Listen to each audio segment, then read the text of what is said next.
Pour moi, les finitions, c'est le maquillage.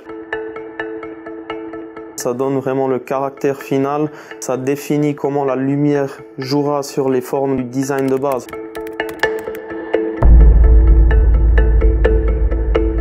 Le savoir-faire qu'on voit dans l'habillage, donc sur le boîtier, les bracelets, les boucles, comme le cadran, il y a beaucoup de savoir-faire encore manuel, tout ce qui est facettes, polissage et puis finition du boîtier par exemple, c'est tout fait à la main.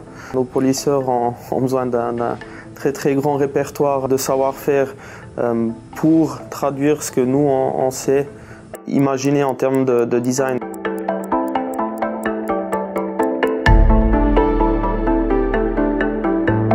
On essaye de toujours travailler avec le jeu de lumière sur le boîtier, les réflexions, le jeu entre une facette polie, polymiroir, satiné ou bien même microbier. Et puis ce sont aussi des éléments qu'on reprend sur le cadran.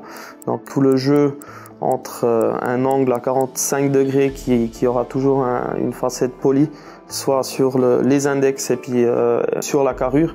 Donc c'est vraiment des thèmes qu'on revoit sur toutes les parties en zoomant de plus en plus sur la montre.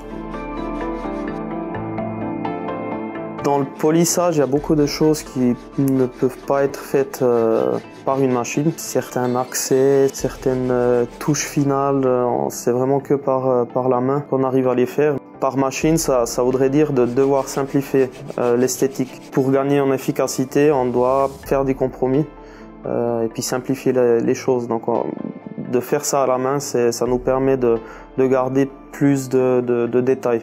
Pour moi, de savoir qu'il y avait vraiment de la main-d'œuvre ou bien de l'artisanat derrière, c'est quand même un joli atout d'une montre de luxe.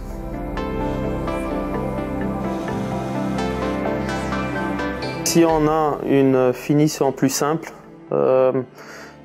la matière elle vit moins, donc les réflexions, les ombres ne réveillent pas la matière. Donc par exemple si on prend la Riff, c'est un mix d'acier avec un insert de lunettes en céramique, où là aussi on a joué avec du polymiroir, avec du microbillet au fond, et puis c'est en fait ça qui crée le contraste, qui rend les chiffres sur la lunette de plongée visibles.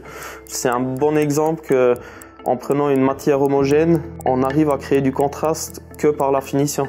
Donc si on n'avait pas ces différences de finition, la matière paraîtrait un peu moins vivante. Les clients finaux aussi, ils aiment jouer avec les réflexions, avec les ombres, ces détails qui ressortent principalement par le polissage, par les différentes terminaisons des matières. Un des plus grands compliments pour nous en tant que marque ou bien fabricant de montres, c'est que les gens prennent vraiment leur temps à scruter la montre, à bien la zoomer dedans et puis à bien découvrir tous les détails. C'est aussi à cause de ça qu'on se donne beaucoup de peine dans chaque moindre détail de le faire vraiment comme on le veut, comme on l'a conçu. Et puis qu'en réalité, après, on veut vraiment le transformer, arriver à ce niveau de détail. Et puis évidemment, ça invite le client final de vraiment aller en profondeur du détail et puis de pouvoir profiter de tous les détails que nos montres offrent.